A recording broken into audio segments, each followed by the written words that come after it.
बच्चों, चलिए प्रश्न को देखते हैं। तो दिया गया प्रश्न है कि एक व्यक्ति प्रत्येक घर में सुनार बनकर जाता है। उसने पुराने एवं मलिन सोने के आभूषणों में पहले जैसी चमक पैदा करने का ढोंग रचाया।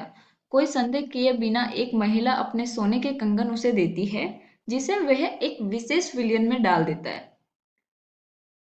कंगन नए की तरह चमकने लगते हैं, लेकिन उनका वजन अत्यंत कम हो जाता है। वह महिला बहुत दुखी होती है तथा तर्क वितर्क के पश्चात उस व्यक्ति को झुकना पड़ता है। एक जासूस की तरह क्या आप उस विलियन की प्रकृति के बारे में बता सकते हैं? तो हमें पूछा गया है कि एक सिचुएशन दे दी है हमें कि एक व्यक्ति है हमारे पास और वो क्या कर रहा है, घर में सुनार बन के गया और उसने बोला कि मैं पुराने में मलिन जो सोने के आभूषण है उनको पहले की तरह चमक पैदा कर सकता हूँ। और उस एक महिला है जिसने बिना संदेह किए अपने सोने के जो कंगन है उसे दे देती है। और वो क्या करता है कि इन सोने के कंगन को एक विशेष विलियन में डालता है। तो उसमें क्या हुआ कि जो कंगन है वो तो नए तरह चमकने लगे, लेकिन जो उनका वजन है वो अत्यंत कम हो गया।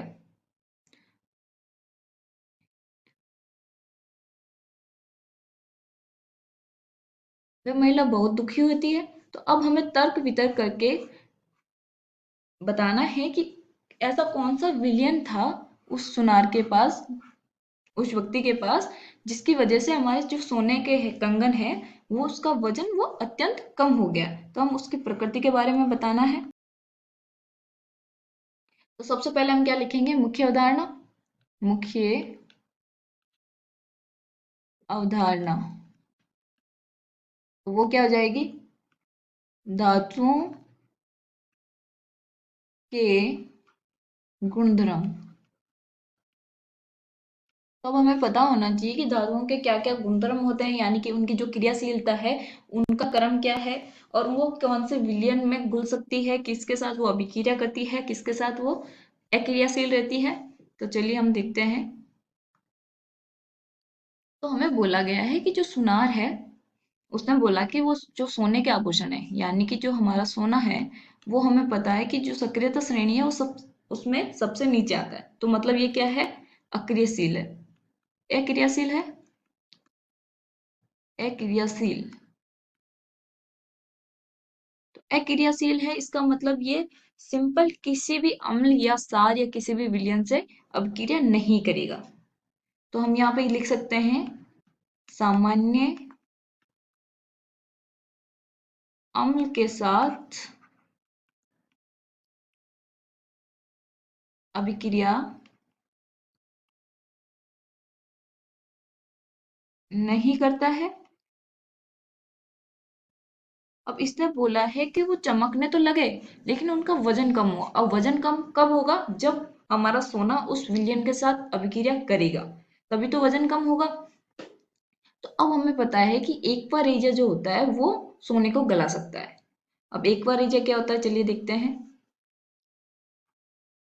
एक्वा रेजिया,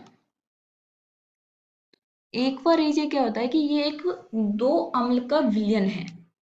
इसमें हमारे दो अम्ल कौन कौन से होते हैं, एक तो HCl होता है और एक होता है HNO3।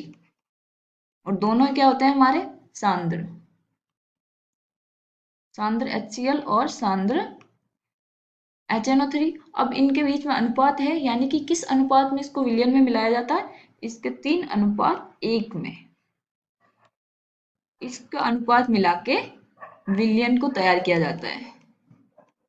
विलयन को तैयार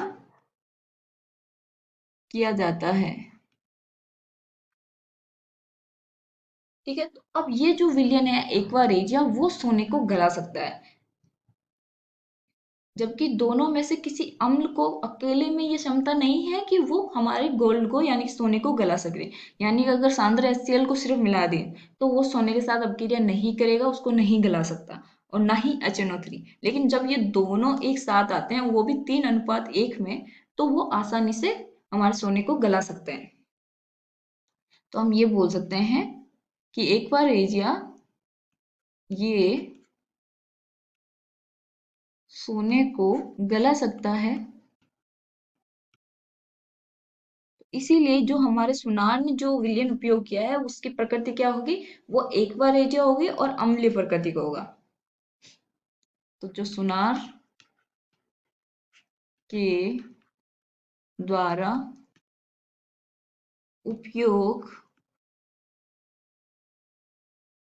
किया जाने वाला विलयन एक्वारेजिया है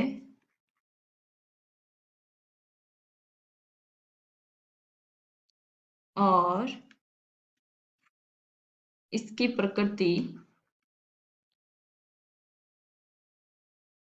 अम्लीय होती है। तो इसका आंसर क्या होगा कि जो सुनार है वो विलयन कौन सा होगा उसके पास, एक्वारेजिया, और उसकी प्रकृति क्या होगी, अम्लीय। आशा करती हूँ आपको समझ में आया होगा। धन्यवाद।